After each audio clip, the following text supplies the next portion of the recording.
So here we have driving range. You've got a flag here, a target, and a player is going to try and hit straight shots to that target. And imagine this is their dispersion. They obviously miss a little left, a little right, but they're trying to hit it straight. Now, I know people say, well, no one can hit a straight shot. Yeah, that's true, but no one can also hit an 8.3-yard draw every single time as well. The idea is that you're attempting to hit a shot, whether that's a more neutral shape or a draw or a fade, and everybody is going to miss a little left or right of that. Now, the shot shape is going to be determined by the path. If you are a drawer of the ball, your path is going to be more to the right. If you're a fader of the ball, path is going to be more to the left. There are players with much more neutral paths. No, not everybody has 0.0, but people are very close to 0. There are some people out there who are like that. In fact, when I'm practicing, I often shoot for that. Okay, so take the neutral guy away. Now we put the drawer on there. So the drawer is going to aim, or their start line is going to be more to the right, and they're going to curve it left off that path. And again, with the drawer, sometimes they hit it straight, maybe even they miss a little bit to the right. They hit a slight push fade.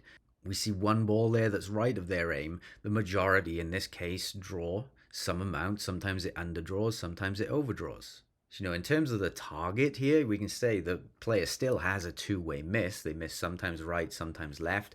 Could we make that a one-way miss by aiming at the flag? Yes, but that actually wouldn't be more optimal for scoring. Now, say we take the drawer away and we get a fader in there, and this guy aims down the left-hand side and fades it off that target, same way.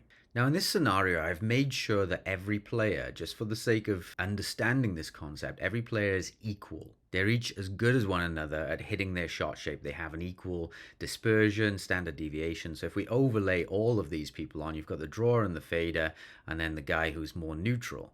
You can see their shot patterns, their end results are the same. In this scenario, they're going to score the same because the balls are the same distance away from the target. Now we jump onto a hole where the pin is on the left and there's water left, but it's going to be much more punishing if they miss it left here. So which one of those players is going to fare better? Now, lots of people would say use the Jack Nicklaus method, aim at the middle of the green and draw towards the target. Some players may say, well, aim at the left side or aim at the flag and fade it away from that. At least, if you know you're going to fade it every time, at least you're moving away from the danger. Both are actually viable methods, as is the straight method, or the attempted straight method. And I'm going to show you why now. So let's put the drawer up first. He's going to aim more at the middle or right side of the green and draw it in. And yeah, as long as that is overlaid onto that target effectively, that's going to be a good strategy. But you could equally have the fader aiming at the left side, aiming at the pin and fading away from it. Or you could even have the straight guy, the guy who's trying to be more neutral, aiming at the center or close to the center. And yeah, they have a little miss to the right, little miss to the left. But again, when we overlay these all on top of each other, it's the same outcome, the same shot dispersion. And so assuming their pattern's the same, they're going to score the same. All you have to do effectively is just overlay your shot pattern, your dispersion, your predicted pattern onto the target. And a straight player is going to aim here. A draw player is going to have to aim more to the right. A fader is going to have to aim more to the left.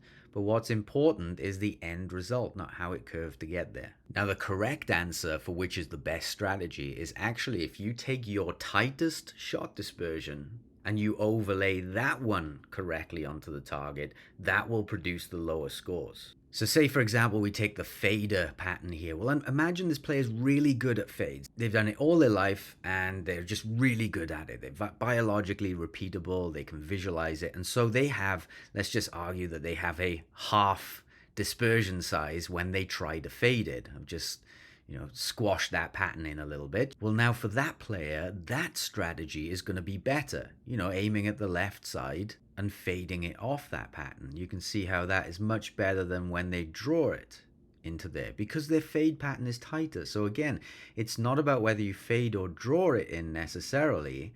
It's more about which pattern is tighter for you. There's both of those patterns overlaid there. And now for some people, the fade is going to be tighter. For some people, the draw is going to be tighter. And for other players, the straight pattern is going to be tighter. Now, what actually determines the tightness of the shot pattern in most cases is face variance around the path. You know, if you make 100 swings, sometimes your face is going to be a little bit more left. Sometimes it's going to be a little bit more right. And that is usually the thing that determines how big the shot dispersion circle is. So the only real argument for shaping one way being a better strategy is if for you, on a personal level, hit a tighter dispersion with a certain shape. So again, if you go out and you try and hit a bunch of draws, a bunch of fades, a bunch of attempted straight shots, then you see which one produces the tightest pattern, and that one for you is the best one, as long as you go out and you overlay that onto the target effectively.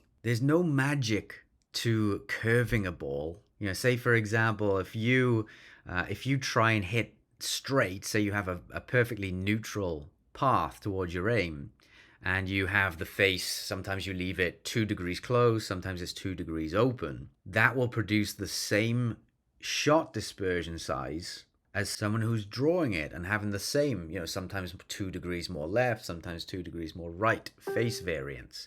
It's more about face variance that determines the shot pattern size. Now, this isn't to say that there aren't advantages to shaping it or hitting attempted straight shots. As with most things in golf and life, it's all about trade-offs. I'll go through these things in later articles and videos, but the main point here is that the idea of a one-way curvature to your shots being better is bunk. The idea of a draw shot being optimal when the danger is on the left is bunk, as is the reverse. The idea that you shouldn't attempt to hit straight is bunk. The most important thing is that you hit the shot that produces the tightest dispersion pattern for you. Then you overlay that effectively onto the hole through effective targets and aim points. If you like this video and you want to see my 7 advanced ways to improve your golf video, just click the link in the description and you can get free access to that.